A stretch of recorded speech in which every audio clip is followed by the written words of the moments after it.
Hey everybody, RockPaperMario here. Welcome back to Let's Play Pokemon Yellow, the Pikachu solo run. In the last part we got started on the SS Anne, and in this part I suppose we're just going to continue. For some reason the SS Anne always Max Potion.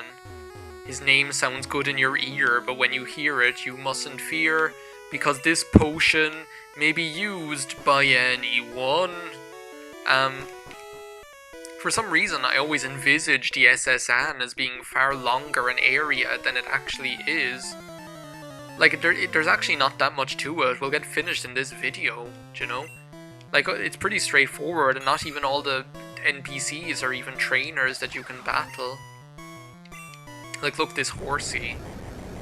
Well, I suppose we're just tearing through because we have a level 31 Pikachu that already knows Thunderbolt. I guess that might have something to do with it.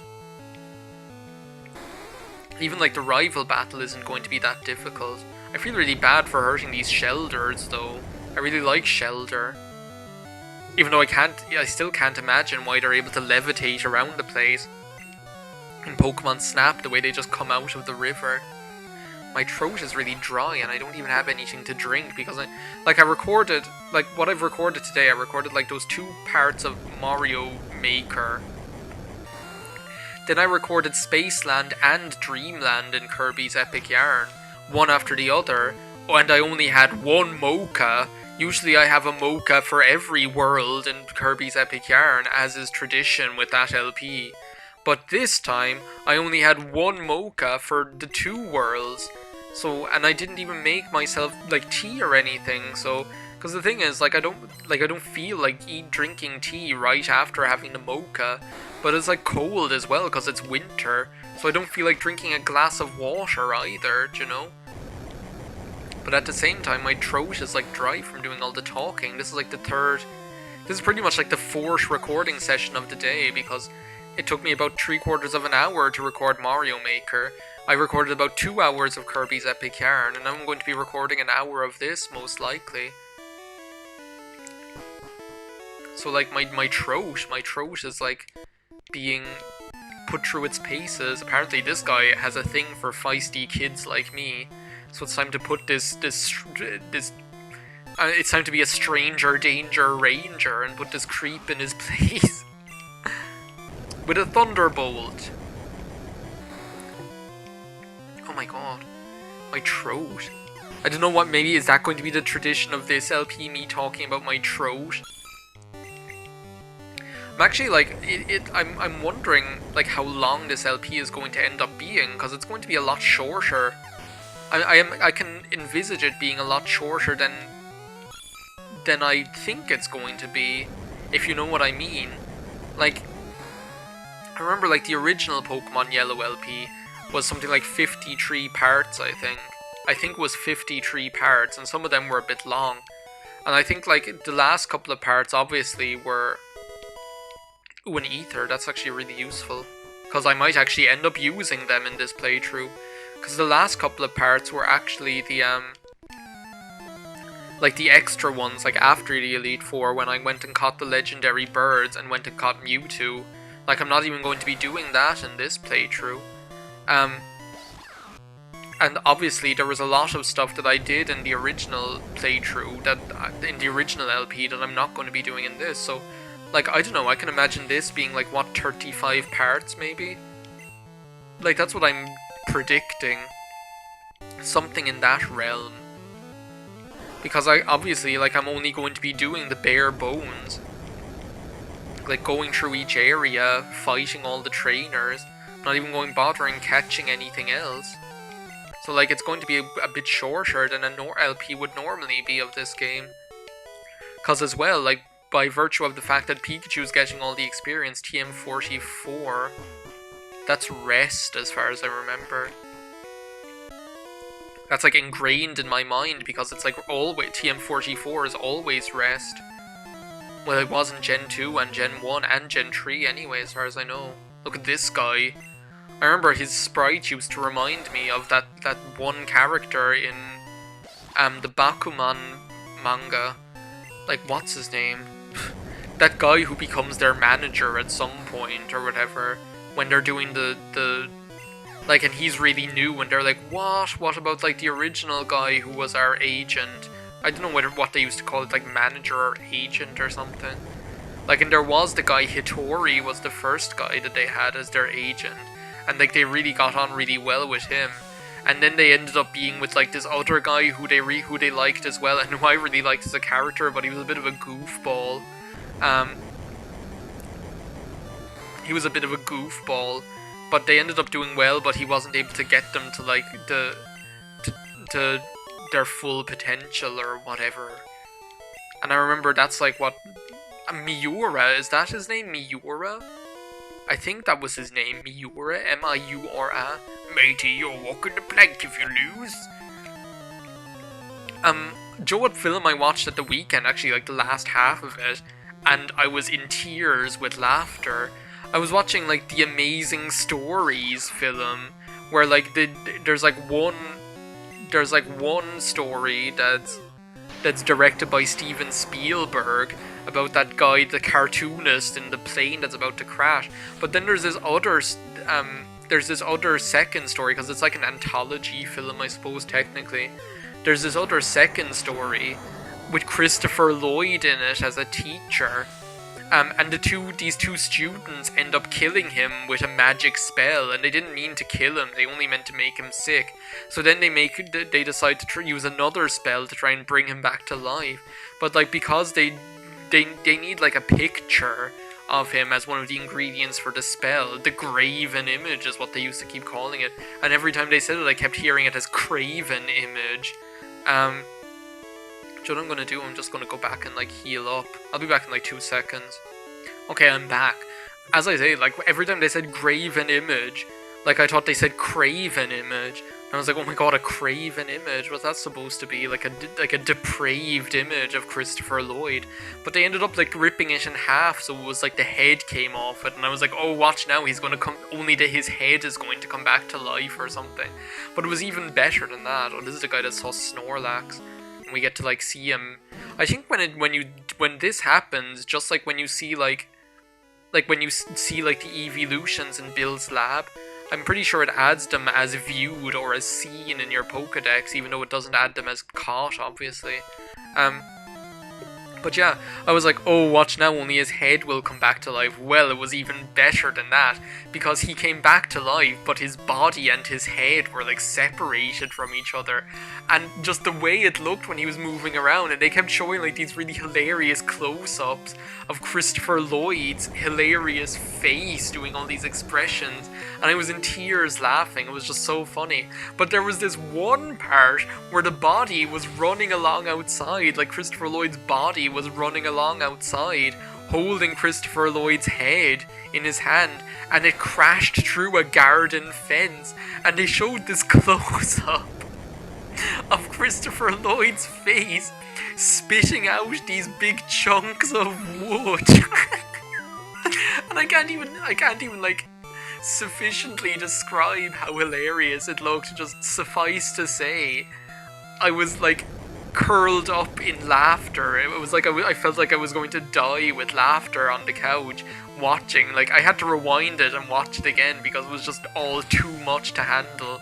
Just the image, like the close-up of his face, like coming towards the screen, like, and like these pieces of wood, like these chunks, they weren't even like splinters or little pieces of wood, they were like big chunks of wood coming out of his mouth. No, I don't need agility, thank you very much. These big chunks of wood being spat out of his mouth, like they weren't like spit being spat out of his mouth, like it wasn't fast, they just came like blooming like a flower, like they came blooming out of his lips. It was just like it was just too much. I just couldn't. It was just way too much for me. Oh my god, if you can find that film, like watch it. Like watching the whole film isn't that bad. It's funny. It kind of reminded me of Tales from the Crypt Keeper. You know, the cartoon of Tales from the Crypt Keeper, or like the TV show Tales from the Crypt Keeper, for that matter. For those of you who are old enough to remember that. Which I'm pretty sure a lot of you are. A lot of my audience tends to be in the 20 to 30 sort of age bracket, I suppose. that would remember that, possibly. But just that kind of like zany kind of approach to, just your typical kind of like zany approach to that sort of thing.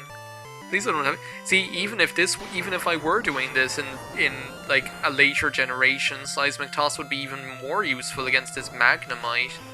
Oh, so you're going to like hit me with a fixed damage attack of your own, are you? Well, my fixed damage attack does 33 damage. But still no damage.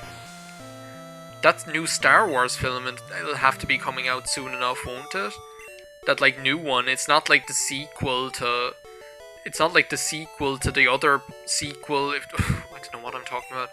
The sequel to the other sequel. Yeah, The Force Awakens, that's the name of the film.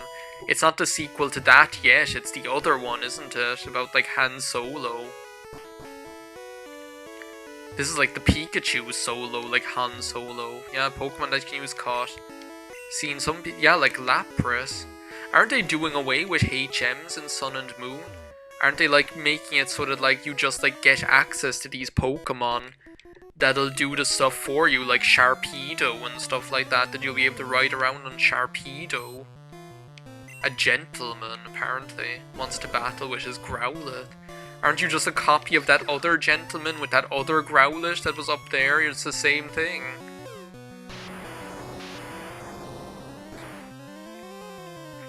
I was actually watching like a couple of episodes of... Yeah, like that's not even going to do anything. I was actually watching a couple of newer episodes of like the Pokemon anime, like the X and Y anime. Like a couple of gym battles and things like that. And actually, they seem to have like... Oh my god, what a beautiful sprite. No, wait a second. Rapidash's sprite in this game, just to like echo that crazy guy who gave us the bike voucher. Rapidash's sprite in this game is absolutely unbelievable. Like, absolutely everybody... Absolutely everybody in the whole wide world has to, like, align with me on the fact that Rapidash's sprite in this game is just gorgeous. But yeah, aren't they doing away with HMs in... No, wait a second, I'd finished talking about that. I was talking about, yeah, you didn't see me at the party. Now I'm walking to the party like I was walking into a yacht. My cap strategically dipped below one eye. This Pikachu I have caught. Yeah. I had one eye in the mirror as I watched myself gavotte, and all the girls said, wish that they'd be my trainer. I'm not the Pokemon, I'm the trainer. Wish that I'd be their trainer. That I'd be their trainer, I'd be their trainer, and you're so vain. I bet they think this song is about Pikachu. Well, it is kind of, tangentially. Can I ever finish what I was talking about? They seem to have, like, really... What I wanted to say is, like, they seem to have improved the standard of the scripting of the battles. The scripting of the battles. The screaming of the lambs. Well, you're just having, like, a little, like, staring contest here. They seem to have, like, really improved the standard of the scripting of the battles, because... Like, I remember, like, just getting... Like, I stopped watching that anime because it started to bore me. Like... Well, here's this jerk. Bonjour, Harry. Imagine seeing you here. Harry, were you really invited? So how's your Pokédex coming? Actually, I've caught 2, count 'em, 2 Pokemon. Different kinds are everywhere. Crawl around in grassy areas. Man, I don't got time for that shit. I'm not going crawling around on my hands and knees. This Pikachu will do me just fine. And in 30 parts from now, you're going to see that as well, when this Pikachu takes you down and topples you from your position as champion of the world. But yeah, I kind of like stopped watching the Pokemon anime. I watched like... I think like I kind of watched most of... I definitely saw a lot of the Ruby and Sapphire. I actually saw Battle Frontier. I saw a lot of Battle Frontier. But I don't think I saw all of Battle Frontier. That's kind of the point where I stopped watching. And even like the Ruby and Sapphire anime was only okay, like that wasn't that good. But like, they seem to be, after really improving the standard of the battles, like with the gym leaders and things like that. Because I watched this battle where he fought like that gym leader, the ice guy from X and Y, whatever, the ice guy from X and Y, the B in apartment 23. I actually watched that battle, and it was actually really exciting. Or, oh my god, I watched that battle against, is her name Olympia, that psychic type that psychic gym leader, and that was a really, like, exciting boss battle as well, do you know? Like, they seem to have really, like, upped their game with, like, making the battles actually exciting to watch, because I remember I used to just get bored by them, because it was always the same. It was always like, oh, he's gonna battle back from the brink, oh, he's gonna like almost lose but then he doesn't, blah blah blah. It's like, yeah, who cares? Whereas like I remember like in the original anime, yeah, there is a cut master on board. He's a seasick old man. Yeah, well, you think you're so smart. He's like such a jerk. Like, he's just like, oh, I thought you were cool, but you're not. And here I am, I'm going to actually tend to this guy's needs. Do you remember, what was that in, like, Pokemon Green? Is it like something like Sally, Sally? I feel hideous. Harry rubbed the captain's back. Yeah, look, wasn't this like Sally, Sally or something? Was like the text they used for it. Thank you for releasing me. It's like one of the dragons in Spyro. Yeah, I'll just take the HM, thanks. And then I can cut anytime. You can pin me anytime, Skip. So yeah, I think it's time for us to leave the SSN. We're actually running over time as far as I know. But yeah, like, on my way out, I'll just, like, finish what I was saying. Like, I remember in, like, the first anime, like, the battles used to be really exciting. Like, that battle against Blaine, actually, the two battles against Blaine, like, I remember them just being, like, amazingly fun to watch. And when Magmar comes out, you actually feel intimidated by Magmar. Or, like, fighting Sabrina, you actually felt intimidated when Sabrina was battling. Well, here, like, it goes sadly away. But I remember when Ash was like battling Sabrina, you felt actually intimidated by her and by her Kadabra. Like, it was actually intimidating. Koga, not so much, because like, well, no, that was a pretty okay battle, but I don't think like the gym leader battle was really the whole point of that, really. But like, I remember that being so much more exciting, and then like they just got really formulaic and boring or whatever later on. I suppose in the next part we're going to take on, speaking of gym battles, we're going to take on Lieutenant Surge. So thanks a million for watching this part of Let's Play Pokemon Yellow, the Pikachu solo run. See you next time. Bye now.